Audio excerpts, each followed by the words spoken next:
The James Webb Space Telescope can see galaxies as they looked more than 13 billion years ago. But does that mean Webb can only see things from 13 billion years ago? And if ancient light reaches us today, what will Webb see tomorrow? Does the galaxy disappear and get replaced by, "Sorry, this content has expired"? No.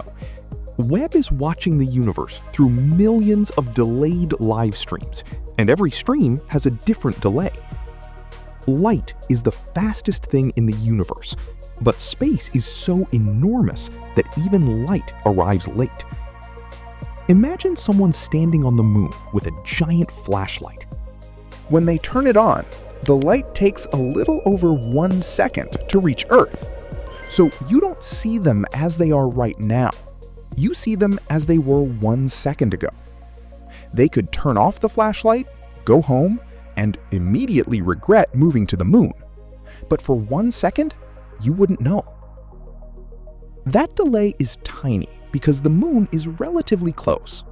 Increase the distance and the delay becomes much larger. The sun is approximately 8 light minutes away. That means sunlight takes about 8 minutes to reach Earth. We always see the sun as it looked 8 minutes earlier.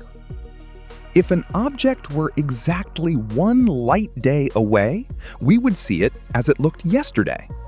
A star 100 light years away appears as it looked 100 years ago. And an extremely distant galaxy can appear as it looked more than 13 billion years ago. So Webb does not have one setting marked, "Show me 13 billion years ago." The object's distance controls how far into the past we see. Distance chooses the year. James Webb can observe objects at many different distances. A relatively nearby object shows us its recent past. A more distant object shows us an older period. And the most distant galaxies show us the universe during its childhood. Imagine opening one video call screen with thousands of people. One person has an 8-minute delay. Another has a 100-year delay. One galaxy has a 5 billion year delay, and another has a delay of more than 13 billion years. Someone asks a question today, and that final galaxy answers before Earth even existed. This meeting is going nowhere. But that is essentially what a deep space image contains: objects from different distances shown at different moments in history. Now we reach the confusing part. If Webb receives a galaxy's ancient light today, won't that light pass us and disappear tomorrow? The exact particles of light do pass the telescope, but the galaxy didn't produce only one flash. It continuously produced light. Think of that light as episodes in a live stream. Today, Webb receives one moment from the galaxy's ancient history. Tomorrow, it receives the light emitted immediately after that moment. Then the next part arrives, and the next. So the galaxy remains visible because more ancient light is following behind.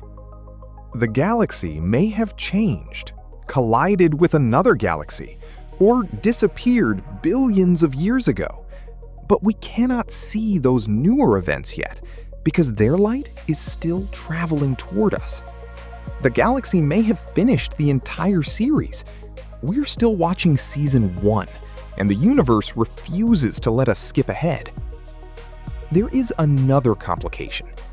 While ancient light travels, the universe expands. Imagine drawing a wave on a rubber band and then stretching it. The wave becomes longer. Space does something similar to traveling light. Light from extremely distant galaxies becomes stretched into longer wavelengths, including infrared. Our eyes cannot see most infrared light, but Webb can. A patch of space may look completely empty to us, while Webb detects an ancient galaxy hiding there. Webb is the person who looks into a dark room and quietly says, "We're not alone." Useful information, terrible delivery. But Webb cannot see the Big Bang itself. During the universe's earliest period, space was filled with a hot, dense fog that prevented light from traveling freely. Later, that fog cleared.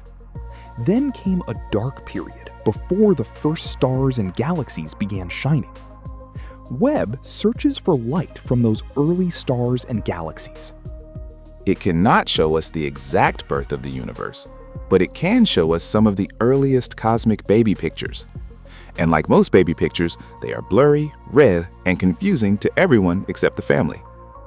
So James Webb is not a telescope that only sees 13 billion years ago. It sees many different points in history because it observes objects at many different distances. Nearby objects show us the recent past. Distant objects show us the older past. And the most distant galaxies show us the universe when it was still incredibly young. Tomorrow, Webb can observe those galaxies again because the next part of their ancient light will have arrived. Webb isn't selecting a date, it is catching whatever light reaches us today.